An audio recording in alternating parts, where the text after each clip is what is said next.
Get it through your skull, through your cerebrum, that you do not control when sex happens. Women, we got this. We control when sex happens. Hey y'all, welcome back to my channel. For those of you who are visiting for the first time, my name is Tynisha Renee. This is Tynisha Talks, where we like to normalize transparency and have difficult conversations. I hope y'all ready, because we are about to have a very real and authentic conversation today about, drumroll please, sex. Let's talk about sex, baby. As I mentioned in my last few videos, I am very much in this space of self-reflection, just trying to become a better woman, a better person, and make better decisions. So I have been doing a lot of introspection myself, but also working with my counselor to figure out what my pain points are, because we all got them, right? So I'm just being real about what my pain points are and how I can grow from them. We've been discussing just how much dating and relationships, or lack thereof, impact me on a regular basis. My dating life is a bit complex. And one of the things that I've really been struggling with is sex, or lack thereof. Your girl is quickly learning that dating, while not even being abstinent, but just not being quick to hop in bed with everyone and pacing yourself and focusing on building, it is super, super difficult. I don't know, it just really seems like men are expecting sex within the first 3 dates. And I want to clarify that wanting sex and expecting sex are two completely different things. It is completely normal to want sex. I am not naive or oblivious to the fact that men are asking you out because ultimately they do want to have sex with you at some point, you know, like I'm totally aware of that. But there's a pressure that comes along with it nowadays that really makes me feel uncomfortable. As a woman, it feels like you are condemned if you have sex with too many people too soon. But you also face struggles if you don't put out fast enough. So that brings me to the topic of today's video, which is policing sexuality. What I mean by policing sexuality is this idea that society, aka men, can dictate when a woman has sex and how she displays her sexuality. You know, I've always been one to fight for the cause and stand up for what you believe in. However, there are some dynamics that I have just learned to accept. And instead of focusing on trying to change these dynamics, I learned how to navigate through them. In layman's terms, okay, I'm gonna keep it all the way 100, $150 with y'all. I have learned to accept that men are the gatekeepers when it comes to commitment, but women, we are the gatekeepers when it comes to sex. Of course, if you disagree with this, let me know in the comments. But I say this because, let me enter my little disclaimers. In heterosexual relationships, men are usually the ones to initiate higher level commitment, aka marriage. This is why it's a norm for men to propose to women. Women, y'all better not be out here proposing to these men. That's a topic for a different day. But I think we all can agree that men are expected to be the ones to propose to a woman. But I don't think that we as a society put enough emphasis on the fact that women are ultimately the ones who dictate the pace that sex happens. The problem is that women may lack confidence in other areas. Maybe there is some form of unhealed trauma that is impacting their confidence in their sexuality. For example, maybe you are a woman who uses sex as a way to get close to someone,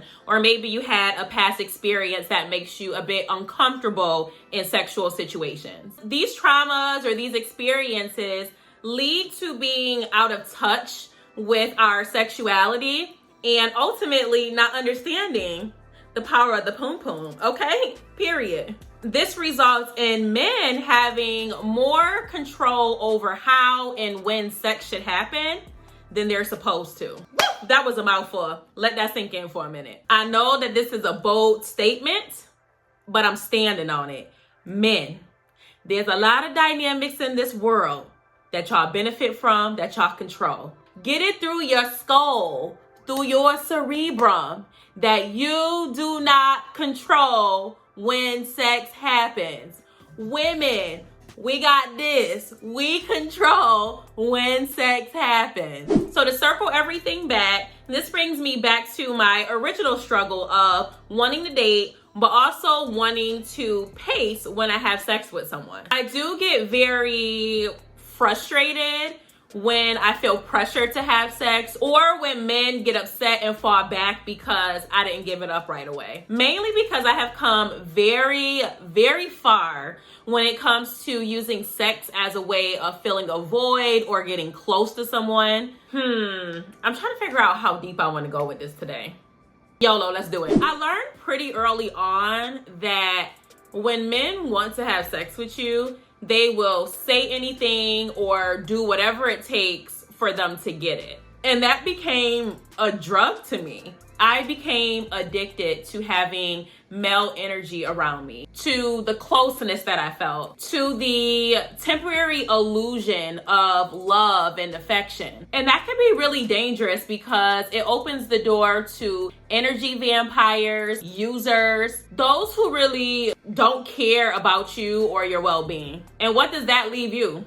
Emptiness when your clothes come back on. I feel like I may have lost some of y'all, but for those who know, y'all know. So I say all of that to say that for most of my life, sex was synonymous with emotions and attachment. And that isn't always a bad thing, but as we all know, everybody does not see sex in that way. This is kind of sad to say, but I have had moments in my past where I would feel a sense of anxiety after becoming sexually involved with someone because I had a fear that things would go left. You know, they got what they came for, and then now they will be able to switch up. I'm ashamed to say, actually, you know what? I take that back. I'm not ashamed to say it because this is my truth and I've learned from it. But I have definitely had moments in the past where I would have rather waited to have sex or maybe not even had sex at all. But I still went through with it because I don't know. I don't know. I guess, again, it was to fill a void, to feel a sense of closeness, to feel love, to feel all the things that I had wanted to receive. My inner child was seeking affection that I never got. It got to a point where I did a lot of introspection and I chose to love myself. Like, truly love and respect myself without focusing on anybody else. As a result, I decided to be abstinent, to focus on learning myself, again, loving myself, and really just healing all of those things that was causing me to move in that way. Because child, the woman that y'all are looking at today is not the same woman that I was 5, 6, 7, 8 years ago, okay? All of this is very deep rooted, and we'll break this down in future videos, believe me, child, because it's gonna get deep. But I purposely went into detail about that to show that if a woman is hesitant to have sex with you right away, it doesn't mean that she's playing you or using you for dates or any of that nonsense that people say nowadays. Now, don't get me wrong, that could be the case, especially out here in Atlanta. But for women like me, it's more complex than that. So you can probably imagine that when someone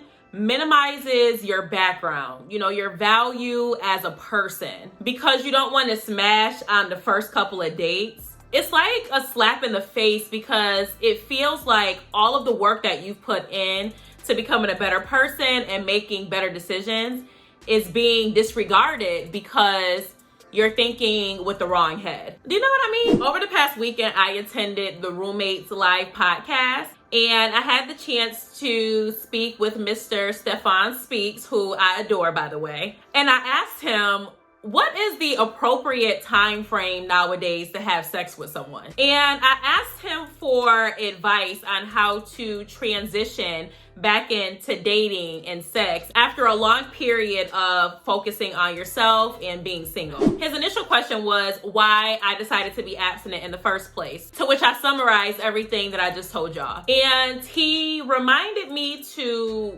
know my why and stick to it. There is no set time frame because if I put a timestamp of 60 days and then 60 days comes and I'm still not ready, I'm still not ready, which is true, but I don't really focus on time frames. I more so focus on how comfortable I feel around someone and my level of vulnerability with that person. But then he told me a story about a friend of his who was a 40-year-old virgin. I know, I said wow when he told me that too.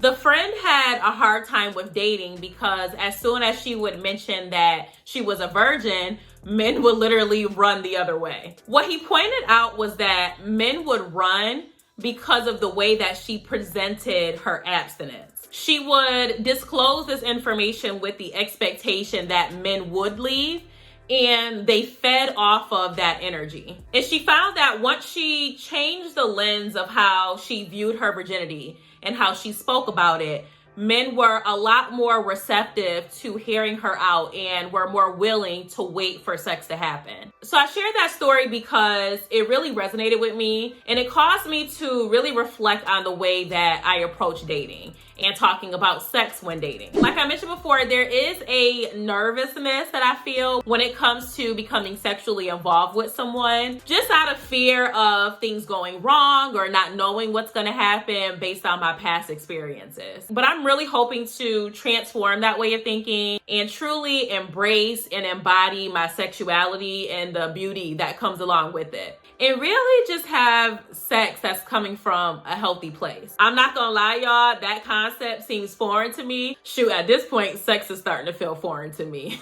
Facts. Oh my gosh, I feel like I really just took myself through a counseling session, y'all. But I do hope that this resonates with someone in some way, or just helps you better understand me and my viewpoints when it comes to sex and dating. So to bring it back to my original point about men dictating when sex happens, how it should happen, how frequently it should happen, I'd like for y'all to expand on that in the comments. So all my men who are watching, do you agree that women are the gatekeepers when it comes to pacing sex while dating or in a relationship? And ladies, we here. What is an ideal time frame for you to have sex when dating someone? Do you have a 3-date rule, a 90-day rule, or whatever day rule? Or do you more so go by the vibe? Do you wait until that man officially commits to you? Let me know what your technique is with navigating all the sexual relations with the men's, okay? Do you understand the power that your vagina has? Let me know in the comments. And then my last question for everyone, do y'all feel like society pushes a narrative that men are supposed to have the say-so when it comes to having sex for the first time? And if you feel like society does push that narrative, are we wrong in thinking that men should have say-so? Let me know your thoughts. All right, y'all. Well, I am about to hop off of this. If you are new to the channel and you like my vibe, go ahead and hit that red subscribe button to join the family. Ring my bell so you don't miss out on any more of my future videos. Consistency is the name of the game, okay? 6K, I'm coming for that. All right, and I need y'all support to get there. So show your girl some love. And as always, stay safe, stay blessed, and until next time, y'all, bye.